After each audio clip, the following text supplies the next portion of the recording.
চন্দন কৃষ্ণ পাল দাদা, কথাশিল্পী আলী মোহাম্মদ খান, জালাল খান ইউসুফি প্রতিষ্ঠাতা কাব্যকথা সাহিত্য পরিষদ, শামীম আক্তার শিউলি, কবি আনিসুল হক, কথাশিল্পী খন্দকার আতিক সহ উপস্থিত সম্মানিত কবি, সাহিত্যিক, সাংবাদিক এবং আমাদের আজকের অনুষ্ঠানের শোভাযাত্রা, সকলকে শুভেচ্ছা এবং সালাম।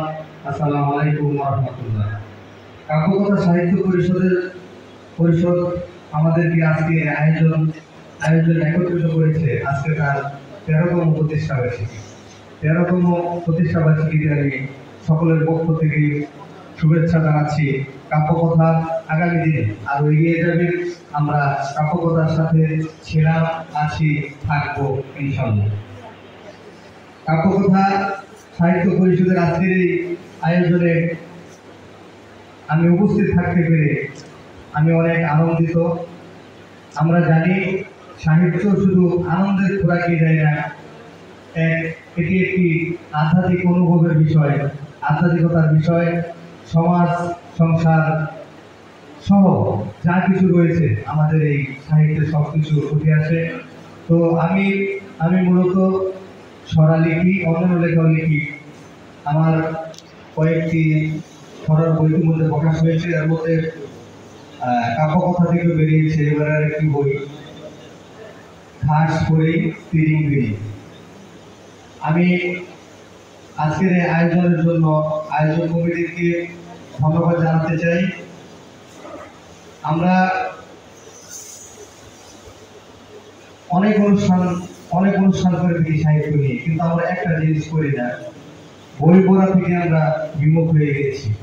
আমাদেরকে আমি আশা করবো, আহ্বান জানাবো, আমরা যাতে বেশি বেশি বই পড়ি। বই যত বেশি পড়া হয় ততই সমৃদ্ধ হওয়া যায়।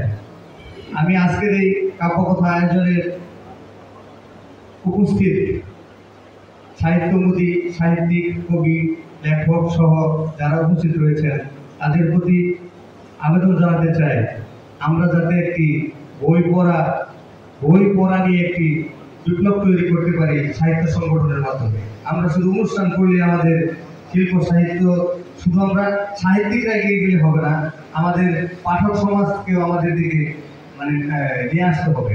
পাঠক যত বেশি বাড়বে, আমাদের কবি সাহিত্যিকদের আমি মনে করি তত বেশি তাদের দৃঢ়তা বলেন, তাদের অভিজ্ঞতা বলেন, তাদের সফলতা অবশ্যই আমি আশা করব যত বেশি আমরা পাঠকদেরকে টানতে পারবো। তো আমি শুনতে আসছি, আজকে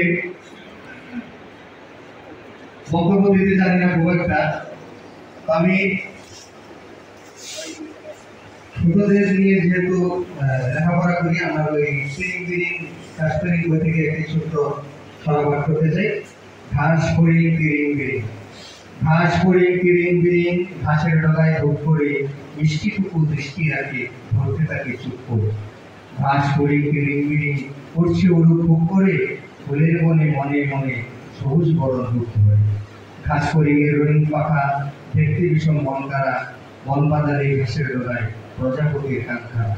আমি হয়তো এখানে আমাদের শিশুরা কেউ উপস্থিত নেই, বড়দের উদ্দেশ্যে ছোট্ট একটি সরাপাঠ করে আমি আমার বক্তব্য শেষ করতে চাই।